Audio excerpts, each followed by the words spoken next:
Que Dieu vous bénisse aujourd'hui et bienvenue à l'Église de la Mission chrétienne française. C'est pour moi une joie de vous accueillir et mon désir est que chacun vous puissiez prospérer à tout égard, que vous soyez heureux de vivre, heureux d'être un enfant de Dieu, heureux de voir la gloire et la manifestation de la gloire de Dieu dans vos vies. Si vous avez l'occasion de venir dans cette ville de Marseille, bien sachez que nous serons contents de vous recevoir, que vous êtes cette famille de Dieu, que nous sommes cette famille de Dieu et que nous pouvons proclamer ensemble: à toi notre Dieu soit l'honneur, la force, la puissance et la gloire, d'âge en âge et d'éternité en éternité, au siècle des siècles. Amen.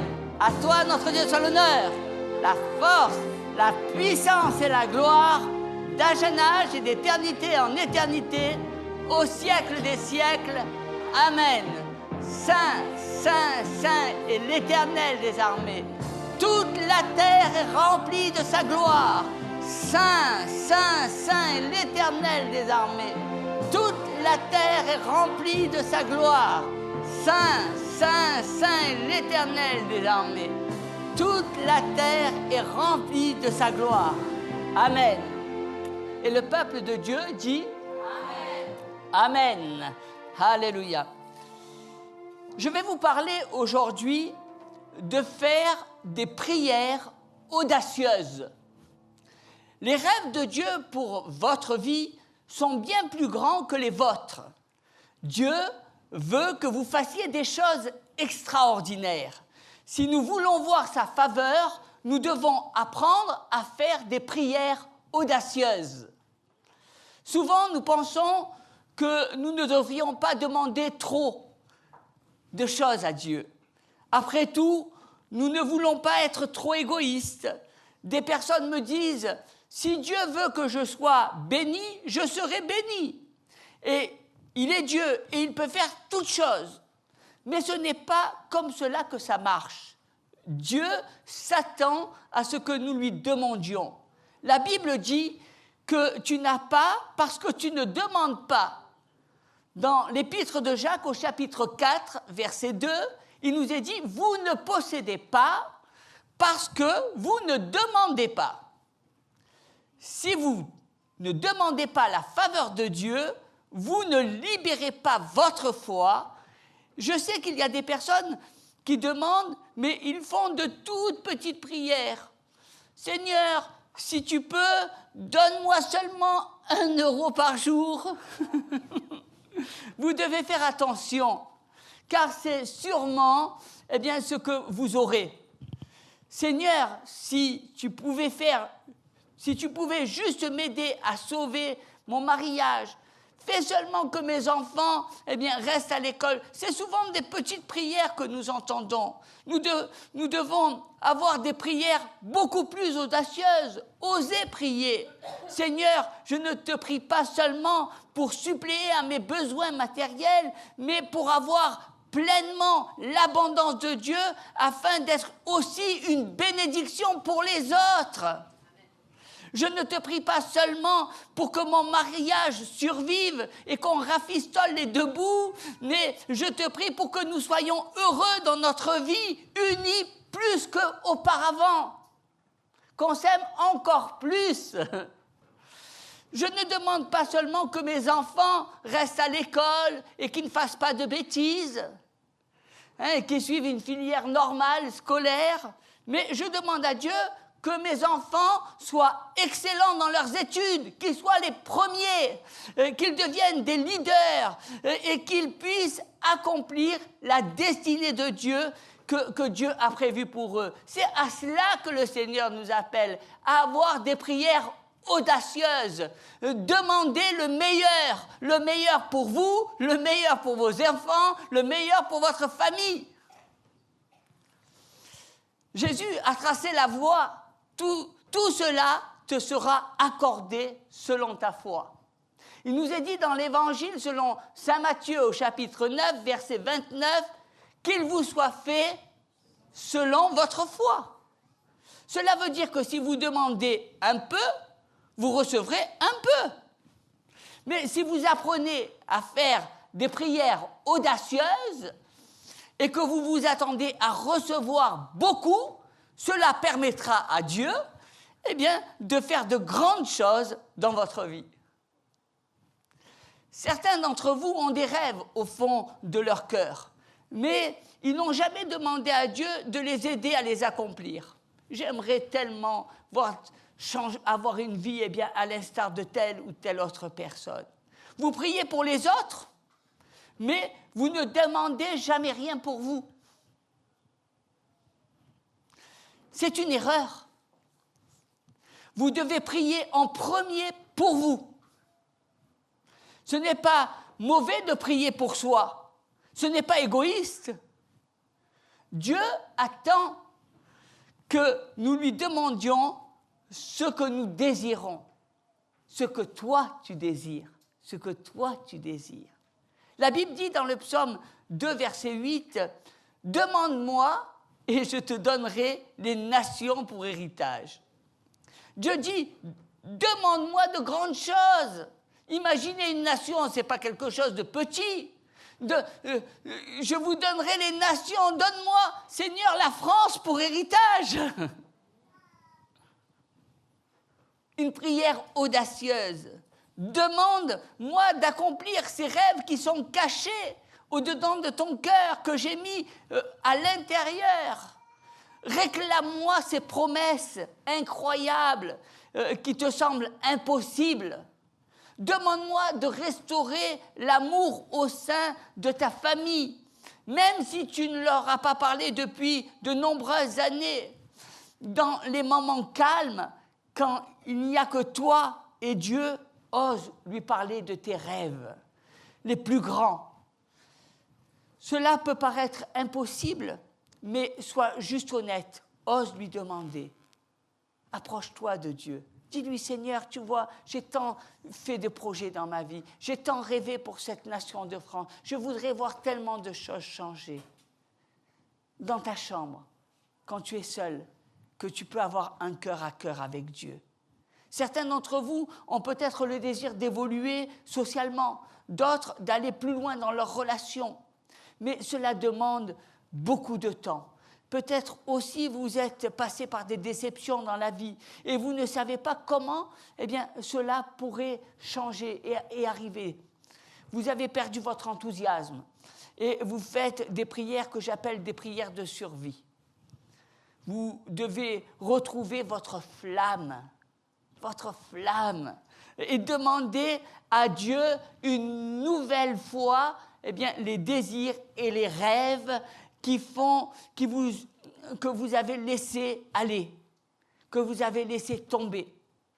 Demandez ces rêves, l'enthousiasme, cette foi d'enfant, ce que Dieu a mis dans ton cœur quand tu étais là et que tu étais captif de l'amour de Dieu.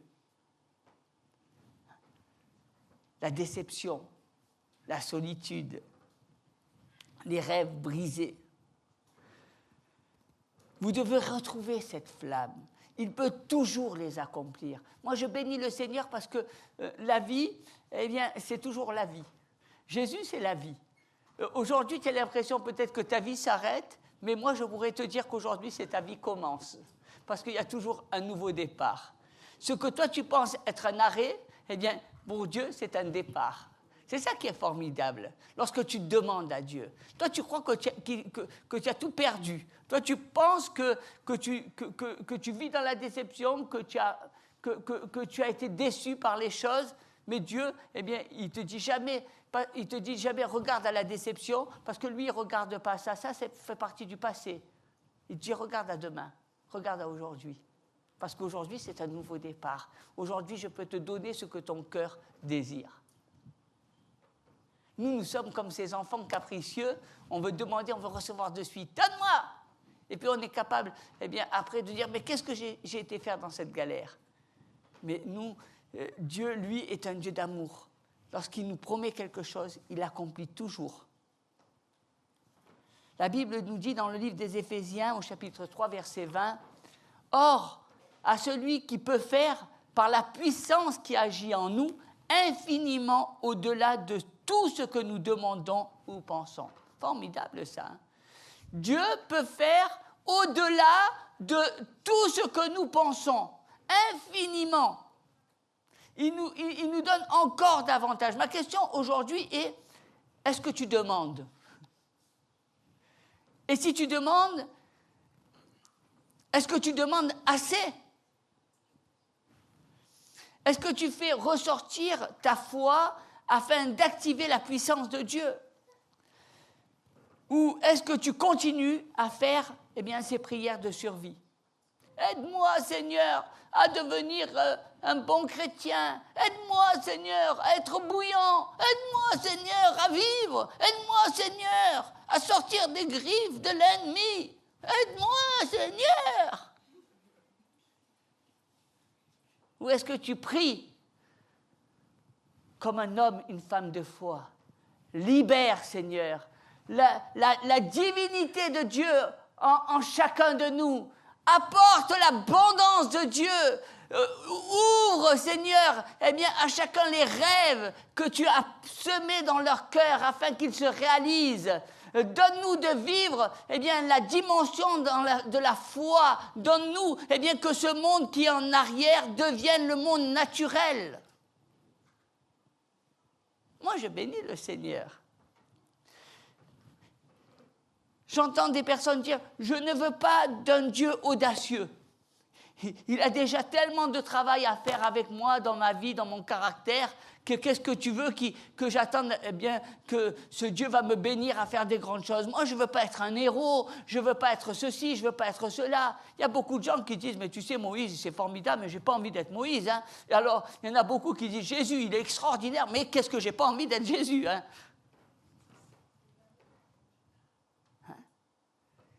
Ah, les héros de la foi. Non, pas un Dieu de survie.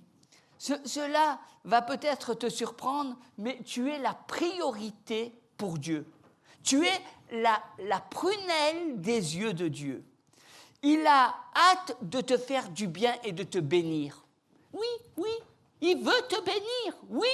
Tu es la prunelle de ses yeux. Oui, Dieu veut te faire rentrer dans un plan extraordinaire. Oui, Dieu veut que tu sois un héros. Oui. Oui.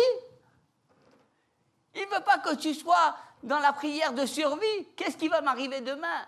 Dieu veut te donner un lendemain extraordinaire. Dieu, bien dit, demande de grandes choses, de plus grandes choses. Qu'est-ce que tu veux que Dieu te fasse?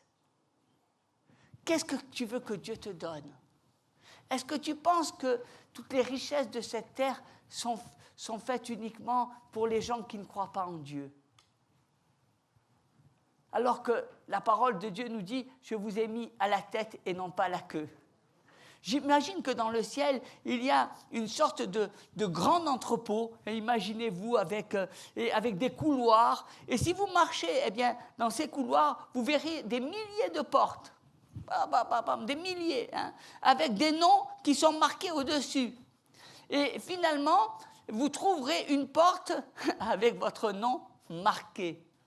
Votre nom nouveau marqué. Et cela, bien certainement, ça va attirer votre attention et vous allez vous arrêter devant cette porte et vous allez certainement voir l'apôtre Pierre et lui dire « Pierre, qu'est-ce qu'il y a à l'intérieur ?» Alors, il va certainement, Pierre, vous dissuader de ne pas rentrer, ce n'est pas encore le temps, ne rentre pas encore par cette porte. Disons, il n'y a rien de très important. Mais si vous passez au-dessus et que vous dites mais il y a mon nom sur cette porte, je voudrais bien savoir qu'est-ce qu'il y a à l'intérieur de cette porte. Et finalement, Pierre va vous ouvrir la porte et vous verrez rangées sur des étagères des boîtes au-dessus. Alors vous allez être surpris, vous allez regarder toutes ces boîtes qui vont être entreposées. Et vous allez en ouvrir une et vous allez réaliser que ce qui est à l'intérieur de cette boîte, ce sont des bénédictions que Dieu avait pour vous et qui n'ont jamais, et que vous n'avez jamais pris. Des bénédictions qui vous étaient réservées et qui sont restées dans l'entrepôt de Dieu. Dieu a tellement de bénédictions en réserve et vous allez vous apercevoir que ces bénédictions, au lieu de les réaliser dans votre vie, ils vont être là. Ces boîtes, eh bien, qui vous sont réservées et qui n'ont pas été utilisées parce que vous n'avez pas su, eh bien, recevoir cette bénédiction de Dieu. Là, eh bien, dans une des boîtes, vous verrez la faveur de Dieu qui voulait, eh bien, vous bénir la semaine dernière. Et puis, vous allez voir aussi, eh bien, dans une autre boîte, la bénédiction que le Seigneur voulait vous accorder tel jour et tel mois. Mais j'ai oublié, eh bien, de demander de faire ce que Dieu voulait que je fasse. J'ai oublié de lui demander cette bénédiction. Combien de fois nous passons à côté des bénédictions et combien de fois nous ne demandons pas à Dieu? Combien de fois nous regardons, eh bien, à la satisfaction de la chair sans avoir le consentement de Dieu, sans savoir est-ce qu'il se cache là, eh bien, une connexion divine de Dieu qui va me permettre d'être béni et de bénir les autres. Est-ce qu'il n'y a pas là une bénédiction au travers de tel et tel événement? Mais je n'ai pas demandé à Dieu. Et cette boîte, elle est restée dans le placard. Pourtant, c'était dans la volonté de Dieu de te bénir. Toutes ces bénédictions, toutes ces idées, toutes ces guérisons sont entassées car Dieu n'a pas pu les libérer. Il ne peut pas. Elles sont là, mais tu ne le demandes pas. Je ne sais pas pour vous, mais je veux être sûr que mon entrepôt, eh bien, que dans cette porte, dans ces rayons, eh bien, j'aimerais qu'il n'y ait pas de petite boîte, j'aimerais que tout soit vide, parce que ça voudrait dire que j'ai utilisé toutes les bénédictions de Dieu. Hein? Et ça, c'est formidable. Et ce que j'aimerais pour moi, j'aimerais que ça soit pour vous aussi. Je ne veux pas être égoïste. Je veux juste récupérer ce qui m'appartient. Car ce sont les promesses que Dieu a faites pour chacun de nous. Récupérer. Je veux devenir, eh bien, ce pourquoi le Seigneur m'a créé et je veux tout ce que le Seigneur a prévu pour moi. Pour certains d'entre vous, il y a une entreprise dans votre entrepôt. La bonne nouvelle, eh bien, c'est qu'il n'est jamais trop tard. Il n'est jamais trop tard. Dieu peut toujours l'accomplir.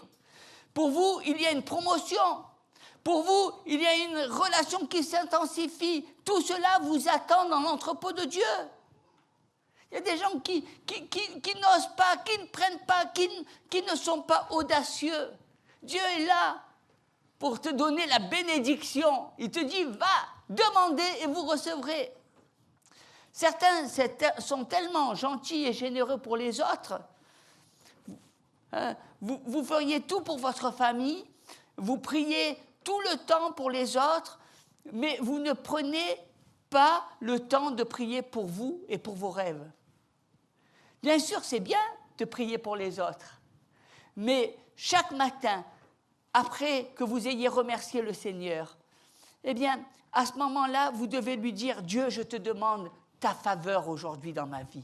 Je te demande, eh bien, des opportunités surnaturelles. Je te demande une bénédiction spéciale. Je te demande, eh bien, Seigneur, de me bénir dans mon esprit, dans mon âme, dans mon corps. Je te demande de grandir spirituellement. Je te demande d'être un amoureux de la vie.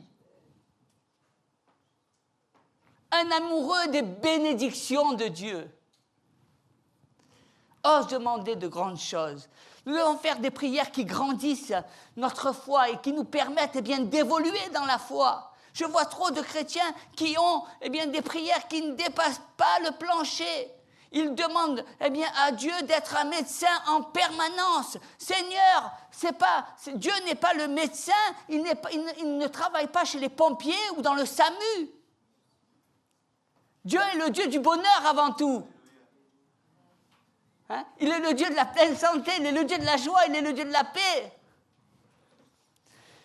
Si vous pouvez accomplir vos rêves, par vos propres forces, eh bien, vous n'auriez pas besoin de l'aide de Dieu. Vous devez demander des choses tellement grandes et importantes que vous ne pourrez jamais faire tout seul, sans le soutien de Dieu et de sa bénédiction. Vous avez besoin de la faveur de Dieu pour pouvoir voir vos projets se réaliser. Faites des prières du genre « Seigneur, je ne veux pas seulement que tu me donnes une maison pour moi, mais que je sois capable d'acheter une maison pour quelqu'un d'autre. » Dieu est grand. Dieu voit grand. Ne te limite pas qu'à toi, ne limite pas la puissance de Dieu. Si vous croyez, tout est possible. Nous servons un Dieu de plénitude. Un toucher de sa faveur peut nous amener à un niveau supérieur. Dieu se languit de t'être agréable. Qu'est-ce qu'il aimerait? Il est comme un père qui veut que tu aies les meilleures choses. Il désire te bénir. Il aimerait que tu aies une belle maison, une belle voiture, que tu aies en abondance, que tu puisses donner en abondance au corps de Christ. Il aimerait que tu sois béni de toutes sortes de bénédictions. Et puis, il veut te faire plaisir. Il se languit, il est content quand tu es content. Quand toi, tu regardes quelque chose, tu dis « Ah, je suis content », eh bien, lui aussi, il dit « Tu vois, il prend du plaisir, c'est bien. Je suis content. » Dieu est formidable. Hein. Il n'est pas un Dieu égoïste. Il est un Dieu qui veut nous voir bénis. Tu n'es pas supposé n'avoir que des besoins à pourvoir. Pourquoi ne demanderais-tu pas je veux avoir pour pouvoir bénir les autres. Je veux faire quelque chose. Ainsi, Dieu va te bénir de façon qui te permettra d'aider les malheureux, qui te permettra d'agir, de construire peut-être quelque chose qui va amener des personnes démunies à être aidées, à vivre. Il y a une histoire formidable et c'est celle d'un homme qui habitait, qui est africain et qui a eu une enfance malheureuse. Il était dans un petit village au Kenya et c'est un garçon qui chaque jour voyait des tas de personnes, des enfants mourir parce qu'il n'y avait pas d'hôpitaux, il n'y avait rien, même pas de clinique à des centaines de kilomètres à la ronde. On ne pouvait pas dire qu'ils mouraient d'une manière par rapport à une maladie très difficile. Non, ils auraient pu être sauvés des milliers de fois. Une piqûre de serpent, et puis ça entraînait la mort. Quelque chose, une blessure qui n'a pas été soignée, et puis c'est une infection, et ça a amené la mort, etc. Donc, vous voyez, tellement. Il était là, il voyait ces choses-là, et puis il était désœuvré. Et puis, ce jeune homme a grandi, mais il avait toujours dans son cœur ce rêve de dire, mais Seigneur, j'aimerais tellement aider les personnes qui sont dans ce village. J'aimerais tellement avoir une clinique dans ce lieu et pouvoir aider les personnes à être sauvées, à être guéries. Mais ce garçon a grandi et puis il s'est mis à faire du basket et puis il a eu aussi l'opportunité de rentrer dans l'université. Aujourd'hui, il est médecin, mais non seulement il est médecin, mais cet homme, par rapport au basket, est devenu un très grand champion.